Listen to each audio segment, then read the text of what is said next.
So hello and welcome all. आज हम discuss कर रहे हैं राजस्थान म्यूनिसिपैलिटी एक्ट 2009 जो ईओआरओ के एग्जाम के लिए बेहद ही जरूरी है, इम्पोर्टेंट है। इससे पहले हम कर चुके हैं सेक्शन 15 तक। 15वां सेक्शन था मेकिंग फॉल्स डिक्लेरेशन। सेक्शन 15 तक जो है हम अपनी चीज कर चुके थे।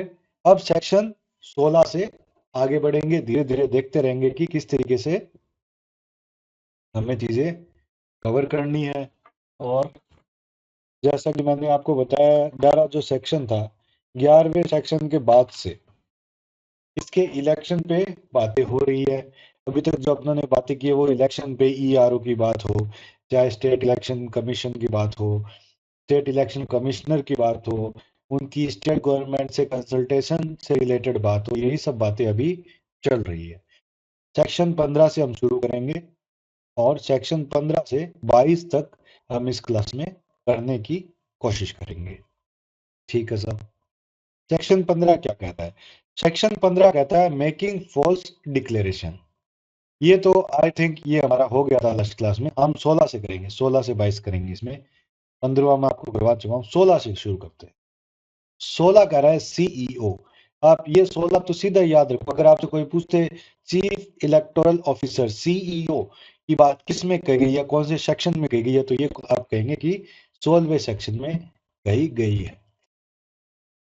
16वें सेक्शन के सब सेक्शन एक में क्या बात कह रहा है? ये कह रहा है कि एक सीईओ होगा। वो कौन होगा? वो स्टेट गवर्नमेंट का ऑफिसर होगा।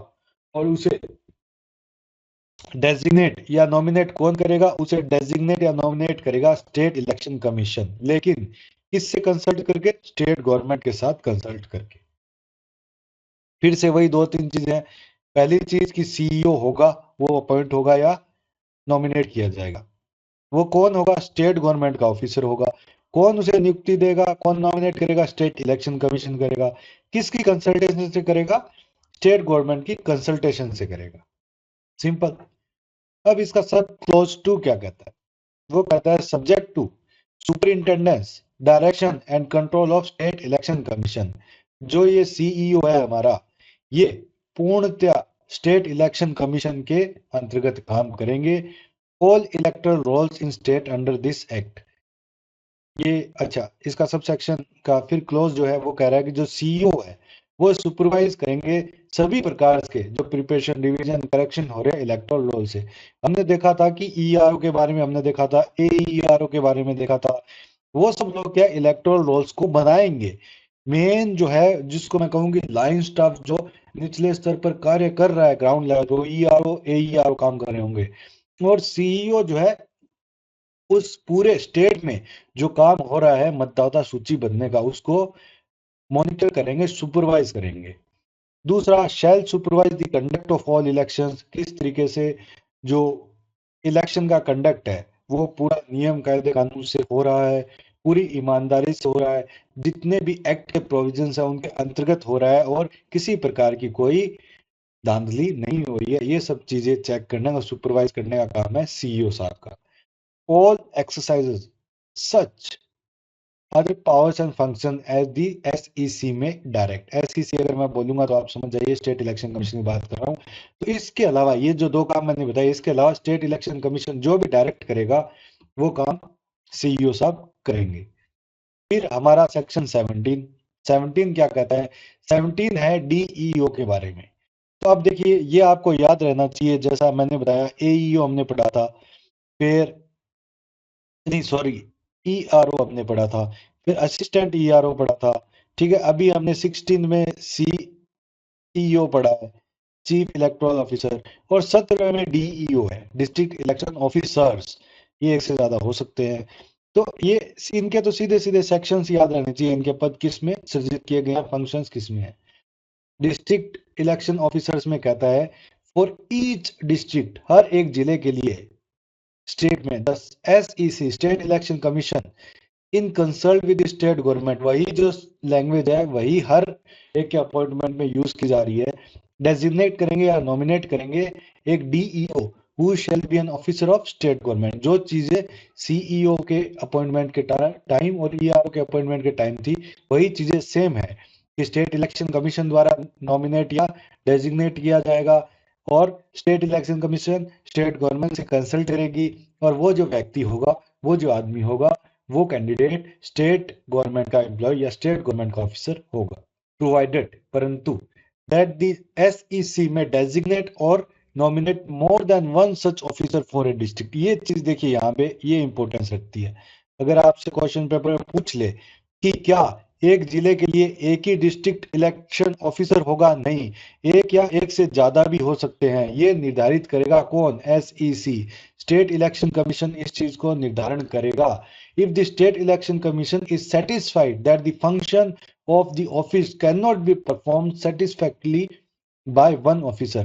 अगर स्टेट इलेक्शन कमीशन को ये सेटिस्फेक्शन हो जाता है कि ये जिला बड़ा ही कॉम्प्लेक्स है और एक डीईओ से काम नहीं चलने वाला है, तो वो वहां पे दो या दो से भी ज्यादा डीईओ की नियुक्ति एक ही जिले में स्टेट इलेक्शन कमीशन द्वारा की जा सकती है। लेकिन जहां पे एक से ज्यादा डीईओ की नियुक्ति होगी, वहां स्टेट इलेक्शन कमीशन स्पेसिफाई करेगा कि किस एरिया में कौन सा डीईओ काम करेगा। मान लीजिए ये एक जिला है ए, कोई भी जिला ले लीजिए, मान लीजिए ये जैसलमेर है, क्योंकि जैसलमेर बहुत बड़ा जिला है, एरिया वाइज बहुत ज्यादा रिच है, इसलिए मैं इसकी बात कर रहा हूं।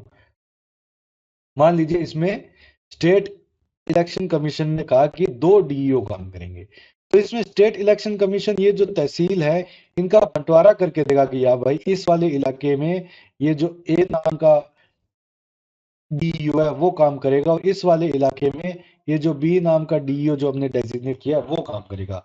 हालांकि जिला एक ही है, लेकिन दो डीईओ काम कर रहे हैं, और ये डीईओ इनके क्षेत्र में हस्तक्षेप नहीं करेंगे और ये इधर इंटरवीन नहीं करेंगे। ये सारी चीजें देखने का काम रहेगा स्टेट इलेक्शन कमीशन का।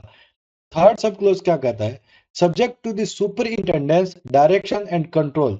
अब ये जो सुपरिंटेंडेंस डायरेक्शन कंट्रोल, मैं शॉर्ट में बोलूं तो एसडीसी, ये हमेशा जो तीन वर्ड्स है प्रॉपरली यही यूज किए जाते हैं जब भी इलेक्शन को रेगुलेट करने की बारी आती है। तो इसीलिए मैं आपको शुरू में भी समझाया था कि जो वर्ड्स की इंपॉर्टेंस है वो आप समझिए, क्यों ये वर्ड्स यूज किए जा रहे हैं और इनका कहां तक इनका फैलाव है, क्या सब्जेक्टिविटी है इनकी।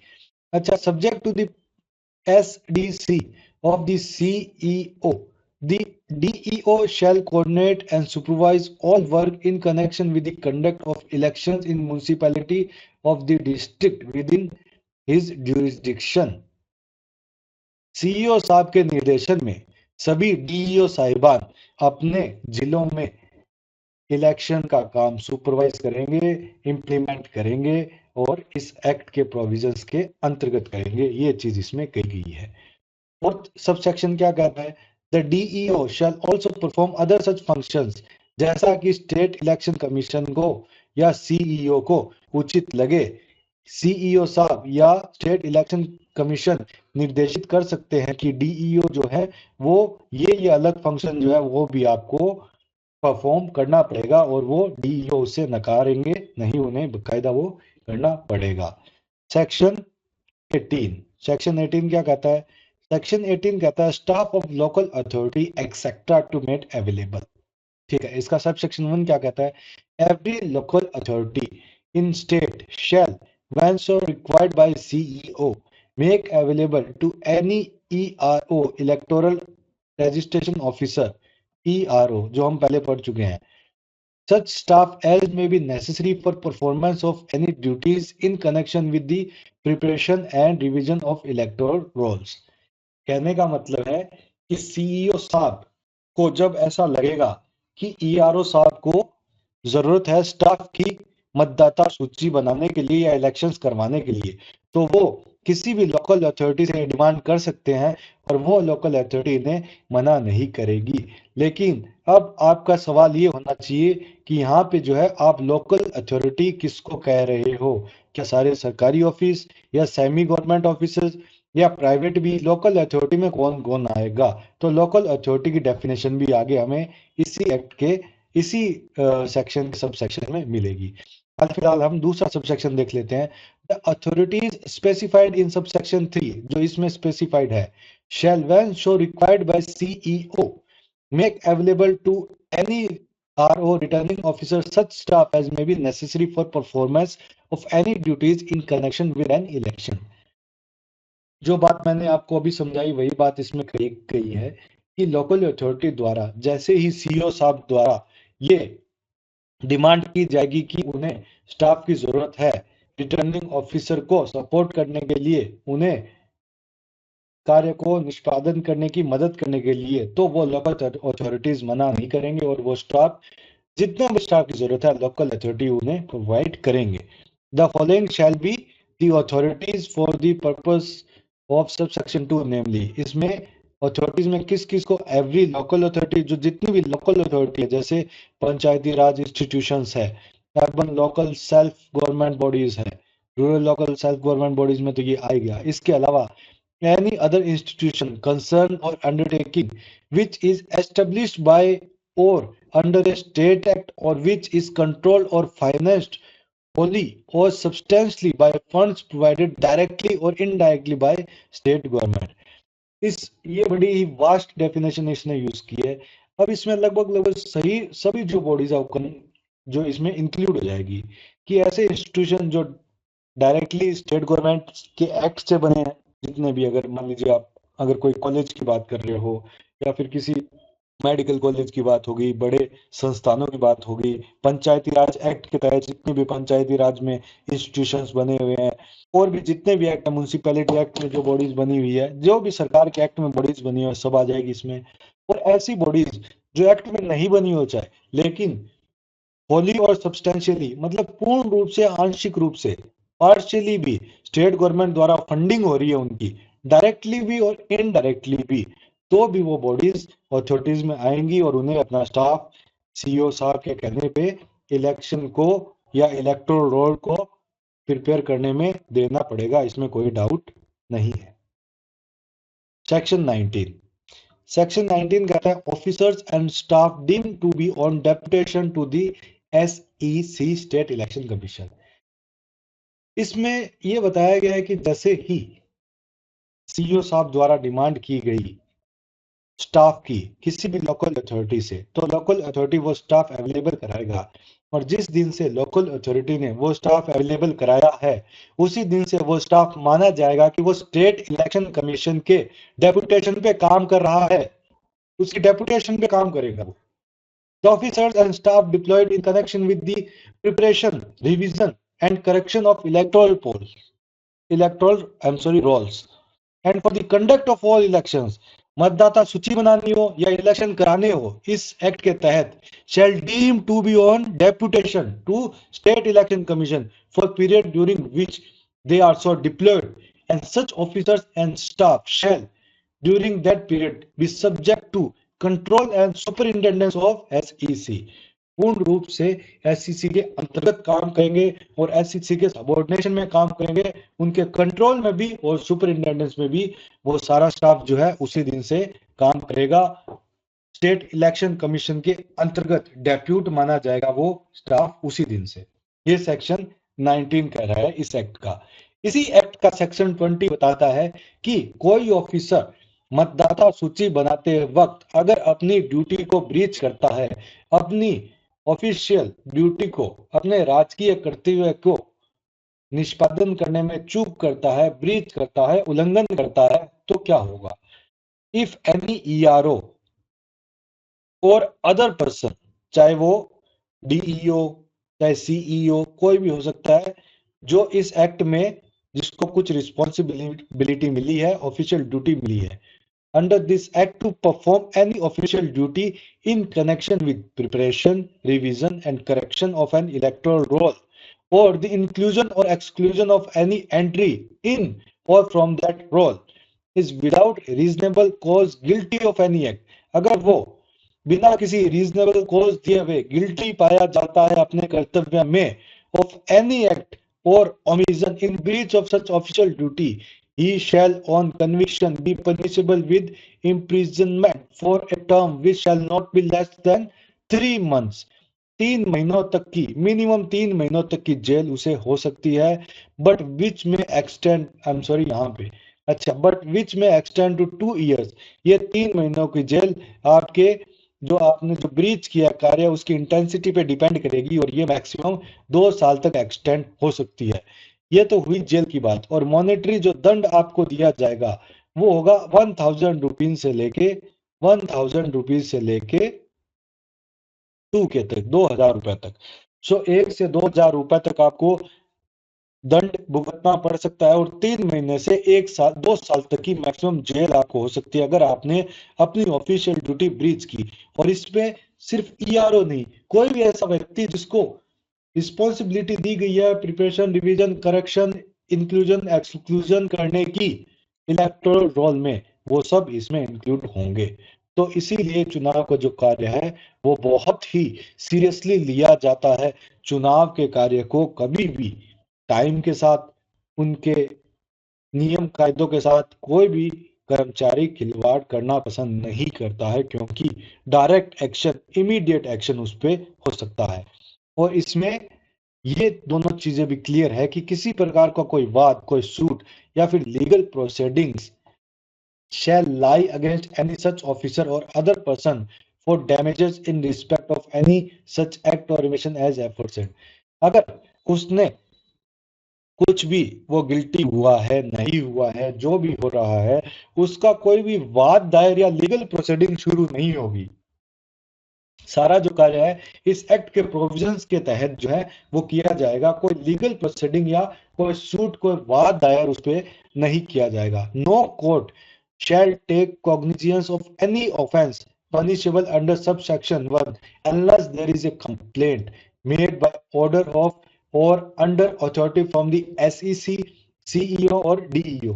जब तक स्टेट इलेक्शन कमीशन, सीईओ या डीईओ कोई कंप्लेन नहीं करते हैं, उससे पहले कोर्ट स्वतः ही किसी भी मामले का संज्ञान नहीं लेगा। अगर किसी मामले में किसी प्रोविजन को इम्प्लीमेंट करने में there is a lack of responsibility, there is an error, then the coming provisions will act as per this act, but no court shall take the cognizance of that act। किसी भी तरीके से वो court अपने तरीके से वो सुध उसकी नहीं ले सकता है unless there is a complaint made by CEO, DO और SEC। ये हमारा आर्टिकल 20 कहता है। अब हमारे पास है आर्टिकल 21। आर्टिकल 21 क्या कहता है? Persons qualified for being members. कौन कौन से व्यक्ति मेंबर्स के लिए क्वालिफाई है? Subject to the provisions contain in section 6 and section 24। 24 तो हम आगे आएगा तब देखेंगे। सेक्शन 6 हमने देखा था जिसमें जो है एसटी, एससी, ओबीसी, वीमेन, इन सभी कैटेगरीज में जो रिजर्व सीट्स है वो किस तरीके से निर्धारित की जाएगी, ये चीज बताई गई थी। कॉम्पैक्ट जियोग्राफिकल एरिया के हिसाब से वार्ड और कॉन्स्टिट्यूएंसीज जो है स्टेट गवर्नमेंट द्वारा निर्धारित की जाएगी। इस तरीके से सभी जो सीट्स की एलोकेशन का और डायरेक्ट इलेक्शन होगा, और जो नॉमिनेटेड मेंबर्स होंगे, एमएलए, एमपीज रिप्रेजेंट करेंगे, वो सब प्रावधान सेक्शन 6 में थे। Person shall not be qualified to be chosen to fill a seat on a municipality areas unless, कोई व्यक्ति सेक्शन 6 में और सेक्शन 24 में अगर इलेक्शन लड़ना चाहता है म्युनिसिपैलिटी में, तो वो इलेक्शन नहीं लड़ पाएगा अगर इनमें से अगर वो कोई उल्लंघन करता है। तो अदरवाइज तो वो करीब इलेक्शन लड़ ही रहा है, लेकिन ये सब चीजें भी उसे देखनी पड़ेगी। कौन सी चीजें हैं देख लेते हैं। In case of a seat reserved for SC, ST or backward classes, such a person is a member of any of these caste or tribe or classes, as the case may be, or is an elector for any ward in the municipality। कोई व्यक्ति ये है, वो खड़ा हो गया भाई कि भाई मैं तो एसटी की जो सीट है वहां से चुनाव लड़ूंगा, तो उसके लिए क्योंकि वहां पे एसटी की सीट रिजर्व है तो वो व्यक्ति खड़ा हो गया, तो उसके लिए उस व्यक्ति को एसटी कैटेगरी का होना चाहिए। ऐसा नहीं है कि कोई जनरल कैटेगरी का व्यक्ति एसटी की सीट पे लड़ रहा है, एसटी कैटेगरी का होना चाहिए। प्लस दूसरी कंडीशन है कि वहां का इलेक्टर भी होना चाहिए, वहां की म्युनिसिपैलिटी में ही इलेक्टोरल लिस्ट में उसका नाम होना चाहिए, तभी वो जो है उस सीट पे लड़ सकता है। ऐसी जो चीज है वो फीमेल के लिए भी है, वीमेन रिजर्वेशन के लिए भी है। अगर कोई सीट वीमेन के लिए रिजर्व्ड है तो वहां पे खड़े होने वाला प्रत्याशी जो है वो फीमेल ही होना चाहिए, और उसका जो नाम है वो एज ए इलेक्टर वहां पे उसकी जो मतदाता सूची है, इलेक्टोरल रोल है, वहां पे दर्ज होना चाहिए, तभी वो जो महिला है वो वहां पे चुनाव लड़ पाएगी। In case of seats reserve for a women belonging to scheduled caste or scheduled tribe or backward classes. Such person is a member of these castes or tribes or classes as the case may be, or is an elector of any ward in the municipality and belongs to the female sex. कहने का तात्पर्य है कि कोई seat है जो female ST के लिए रिजर्व की गई है। जैसा कि हमने कहा था कि अगर एसटी की भी आप टोटल सीटें जितनी रिजर्व है उनकी आधी सीटें वीमेन के लिए होगी, और एसटी एससी ओबीसी जनरल सब मिला के जो टोटल सीटें होगी उनकी भी आधी फीमेल होगी। तो आपने 10 में से 10 सीटें एसटी की रिजर्व की, उसमें से 10 सीटें आपने एसटी की रिजर्व की, ठीक है। तो 10 में से 5 आपको वीमेन की करनी पड़ेगी। ये जो 5 वीमेन की है आपने सीटें रिजर्व, तो वो एसटी की ही वीमेन होनी चाहिए, और वो वीमेन ही होनी चाहिए। ऐसा नहीं कि यहाँ कोई व्यक्ति खड़ा हो गया या फिर कोई ऐसी फीमेल खड़ी होगी जो एसटी कैटेगरी की है ही नहीं, तब वो वहां पे चुनाव नहीं लड़ पाएगी। दोनों कंडीशंस भी फुलफिल होनी चाहिए, जो एक ऑब्वियस बात है, कोई लंबी चौड़ी इसमें बात नहीं है। अगर कोई महिला है और एसटी कैटेगरी से चुनाव लड़ रही है तो ऑब्वियसली वो महिला ही होंगी और वो एसटी से ही होंगी। ये एक बेसिक कॉमन सेंस वाली बात है, इसमें इतना कोई दिमाग लगाने की बात नहीं है। In case of any other seat such person is an इलेक्टर for any ward in the municipality. ST SC OBC female की हमने बात कर ली। इसके अलावा कोई भी व्यक्ति किसी भी वार्ड से अगर लड़ रहा है तो वो उस वार्ड का इलेक्टोरल मेंबर होना चाहिए, उस वार्ड में उसकी इलेक्टोरल रोल में उसका नाम दर्ज होना चाहिए, एक मैंडेटरी कंडीशन है। फिर ये कह रहा है कि जो है उसने 21 साल की एज अटेन कर ली हो, in either case whether the seat is reserve और नॉट, चाहे वो सीट रिजर्व है कि नहीं है, 21 साल की एज जो है वो अटेन कर ली हो। He has passed the secondary school examination of the board of secondary education Rajasthan और an equivalent board. Secondary school examination है, एटलीस्ट वो पास किया हो, 21 साल की उम्र हो गई हो, और उसके घर पर एक फंक्शनल सैनिटरी टॉयलेट की व्यवस्था भी हो। तो ये जो है स्वच्छ भारत मिशन के हिसाब से भी बहुत इंपॉर्टेंट इशू है। और ये जो चीजें हैं ये मैंडेटरी करने के पीछे जो है यही धारणा रहती है कि एक तो हमारा जो सैनिटरी लेवल है वो अच्छा हो, एजुकेशन का भी जो प्रसार है, जो एक्सपेंशन है, वो थोड़ा बूस्ट मिले उसे, क्योंकि जैसे लोगों को लगेगा कि हमें म्यूनसिपैलिटीज में इसमें रिप्रेजेंट करने के लिए भी एजुकेशन मैंडेटरी है, तो वो एजुकेशन विधान जरूर देंगे। फिर सैनिटरी टॉयलेट और मेंबर ऑफ फैमिली, जो यहाँ पे देखिए मेंबर ऑफ फैमिली ये टर्म यूज की गई है, इनका क्या मायने हैं। सैनिटरी टॉयलेट का मतलब है कि वाटर सीटेड टॉयलेट सिस्टम हो, surrounded by 3 walls, a door and A roof. इस तरीके से जो टॉयलेट बनाए गए होंगे वाटर सीटेड टॉयलेट, उसी को सैनिटरी टॉयलेट कहेंगे।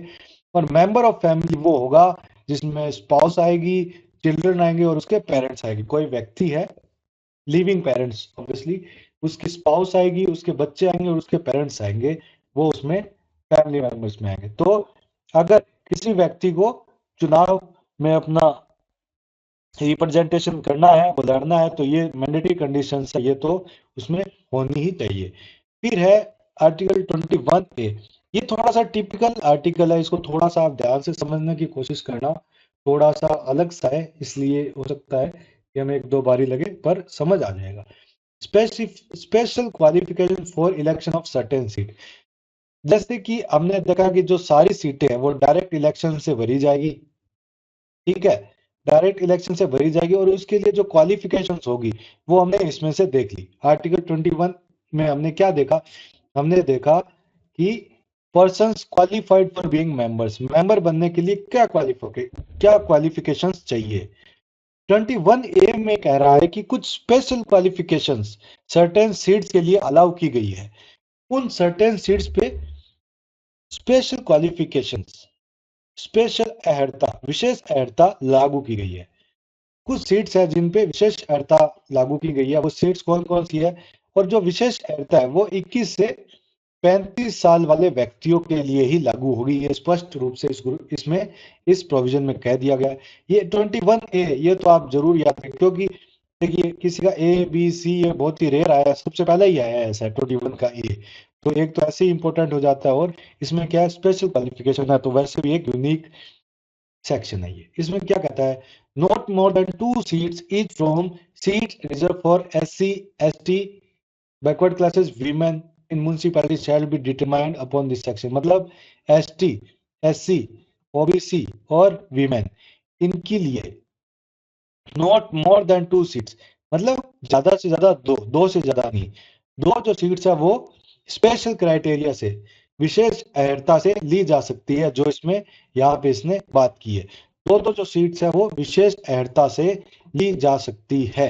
दूसरा क्या कह रहा है, where the number of seats reserved in municipality for SC ST OBC women is less than 3 or 3, या 3 हो या 3 से कम हो, only one seat from such caste type classes or the case may be women shall be determined under this section।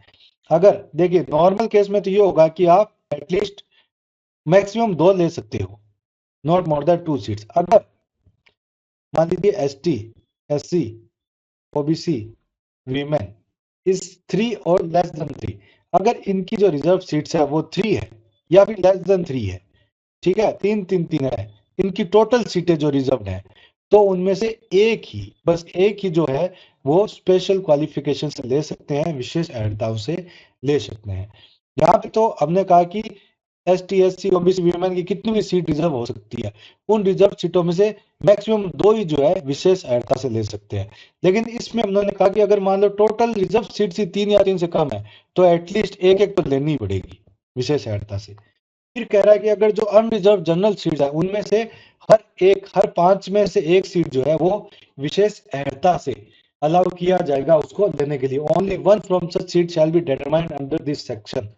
और चौथा कह रहा है कि अगर 5 से ज्यादा हो गई तो हर 5 पे एक, मान लीजिए जैसे 15 हो गई तो हर 5 पे एक, तो 15 पे क्या होगा, 3 हो गया, तो हर 5 पे एक जो सीट है वो विशेष अहर्ता से इंक्लूड की जाएगी। तो ये विशेष अहर्ता से कैसे इंक्लूड की जाएगी, और सिंपल जो क्वालिफिकेशंस है उनमें क्या क्या चीजें आपको मैंडेटरी है, क्या क्या चीजें ध्यान रखनी है, वो सब चीज हमने बात कर ली। ठीक है, तो आज हमने जो सेक्शंस पढ़े वो हमने 16 से शुरू किया, जिसमें सीईओ जो था हमारा सबसे पहले वाला था। और सीईओ के बारे में हमने ये देख लिया कि स्टेट इलेक्शन कमीशन उसको अपॉइंट करे, सॉरी डेजिग्नेट करेगा और नॉमिनेट करेगा, लेकिन इसकी कंसल्टेशन से, स्टेट गवर्नमेंट की कंसल्टेशन से। सॉरी।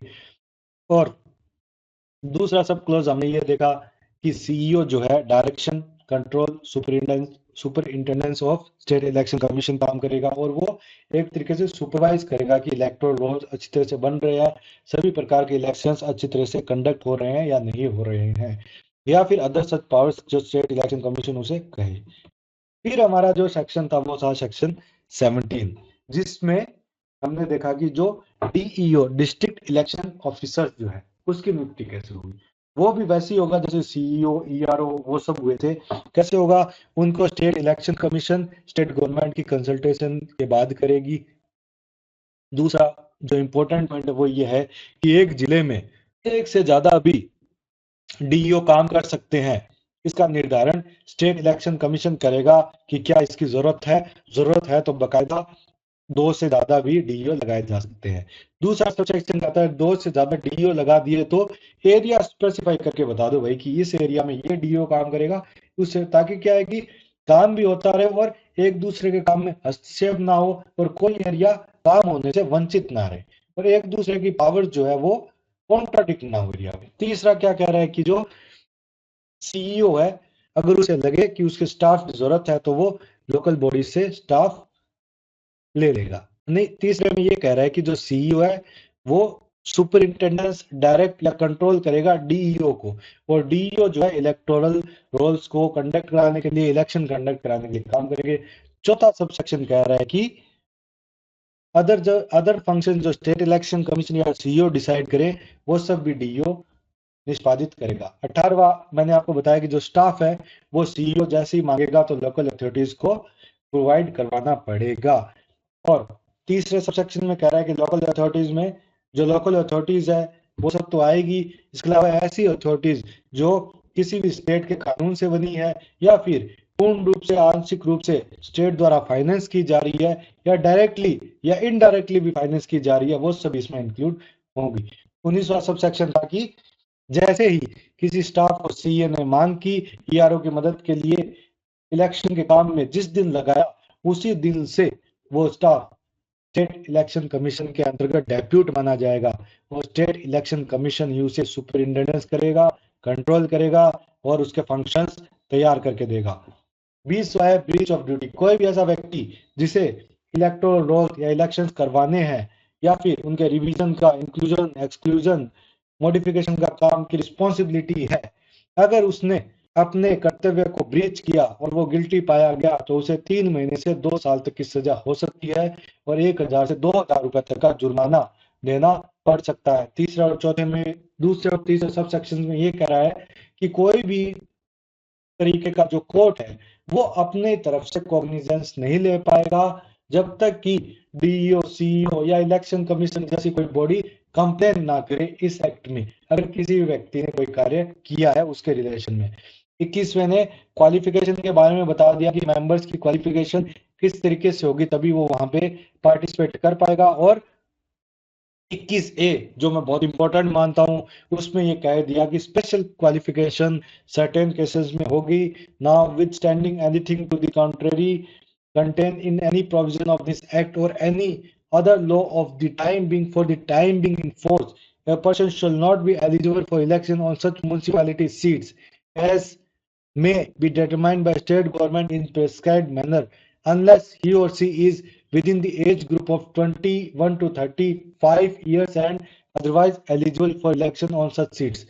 और ये कुछ स्पेशल अहर्ताएं हैं जिनके अंतर्गत स्पेशल केस है जिनके अंतर्गत आने पे भी आप जो है इलेक्शन या मेंबर्स बन सकते हैं। अगर एसटी एससी ओबीसी वीमेन है उनकी ज्यादा से ज्यादा दो दो मेंबर्स, जितने भी रिजर्व सीट्स हैं उनमें ज्यादा से ज्यादा दो दो मेंबर्स इसमें इंक्लूड किए जाएंगे। लेकिन एसटी एससी वीमेन या ओबीसी की 3 ही सीटें या 3 से कम ही सीटें रिजर्व है तो एटलीस्ट एक व्यक्ति स्पेशल अहर्ता की जो स्पेशल क्वालिफिकेशन की जो है वो क्वालिफिकेशन रखेगा। या फिर जनरल की अनरिजर्व की बात करें तो हर 5 में से एक व्यक्ति स्पेशल क्राइटेरिया से आ सकता है, 5 से ज्यादा होंगे तो हर 5 पे एक व्यक्ति स्पेशल क्राइटेरिया से इंक्लूड हो सकता है। तो हमने देखा कि किस तरीके से स्पेशल अहर्ताओं वाला जो है सेक्शन काफी इंपॉर्टेंस रखता है। तो ये हमारा 21A तक हो गया। नेक्स्ट क्लास में हम आगे के देखेंगे। अब एक बार हम इसके शुरू में जाके इसकी इंडेक्स देख लेते हैं अगर इसमें है तो। अच्छा, इसमें क्या है, इंडेक्स इसमें दी नहीं गई है। तो एक चीज आप जरूर देखिए कि इसकी जो इंडेक्स है वो आप जरूर उसकी व्यवस्था कर लीजिए और उसको अपने कहीं स्क्रीन पे या फिर दीवार पे उसको चिपका लीजिए, क्योंकि जो इंडेक्स है उससे आपको सेक्शन याद करने में इजी रहेगा।